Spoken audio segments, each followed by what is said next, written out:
Hello everyone.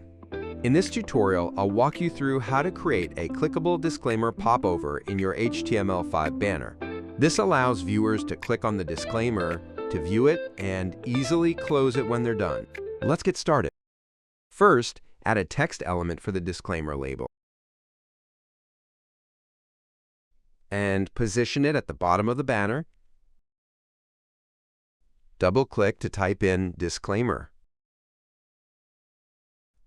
Align to the center and apply an underline to clearly indicate that it's clickable. Next, let's add a disclaimer text.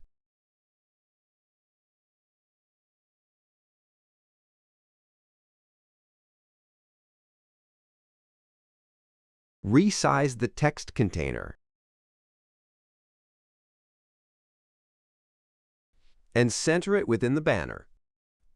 You can use the alignment tools in the left panel. Apply a solid white background.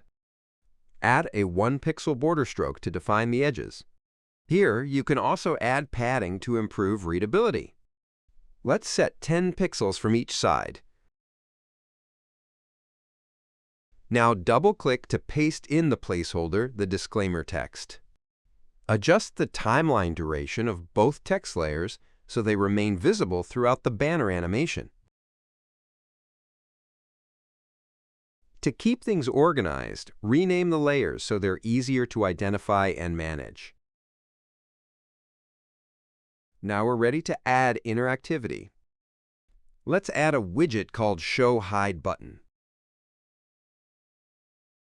This widget creates a transparent clickable area, which we'll place over the disclaimer label. In the left panel, select the element you want to show or hide, in this case the disclaimer text. For the show event, I'll leave it set to Click Touch. And I'll do the same for the hide event. Here we have a checkbox that defines if the disclaimer component will be visible or not in the initial banner load. Okay, don't forget to adjust the widget's duration on the timeline so it stays active and visible. Let's preview the result. When you click the disclaimer label, the popover appears, and clicking it again hides the content. Next, we'll improve usability by adding a close button to the top right corner of the popover. Add the close button widget. This can be either transparent or include a predefined icon. Place it in the top right corner. Here, you can choose from the available icon presets. I'll leave it set to the first option. Adjust its timeline duration so it remains visible when the popover is shown. Now, select both the close button and the disclaimer popover layers, either from the timeline or directly on the canvas by holding down the Shift or Command key. Right-click and group. We'll make a couple of final adjustments.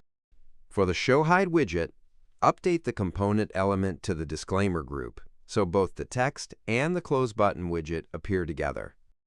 Rename the group to Disclaimer Group to make it easier to identify. For the close button widget, also update the component to hide to Disclaimer Group. This way, clicking the disclaimer label displays the entire popover, and clicking the close button hides it. Let's preview the result. You can now click the disclaimer label to show the popover and use the close button to dismiss it. Or, when you click the disclaimer label, the popover appears, and clicking it again hides the content.